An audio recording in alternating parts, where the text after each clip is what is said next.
High. দিনটা ছিল বাড়ি ফেরার একদিন পরের ভ্লগ। ওই গোটা একদিন আমি কিন্তু রেস্ট নিয়েছিলাম। এখানে কিন্তু যতটা ঠান্ডা আছে ভেবেছিলাম ততটা আর নেই। যাই হোক, শ্যাম্পু করেছিলাম, চুলটা খুব সুন্দর হয়ে গিয়েছিল। শ্যাম্পুটা তোমাদের সাথে পরে শেয়ার করব। আর ছাদে এসে দেখি সব কটা গাছ একেবারে গাঁদা ফুলে ভরে গেছে। তারপর ছাদে অনেকটা টাইম কাটানোর পর দুপুরের লাঞ্চটা করে নিলাম একদম ঘরোয়া খাবার দিয়ে।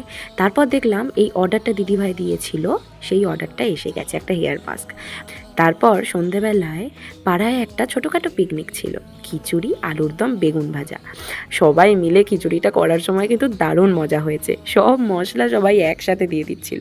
এখানে আলুর দমটা দিতে গিয়ে একটুখানি দুটো আলু পড়ে গেছিল। যাই হোক, তারপর খাওয়া দাওয়াও আমরা সেরে নিয়েছিলাম।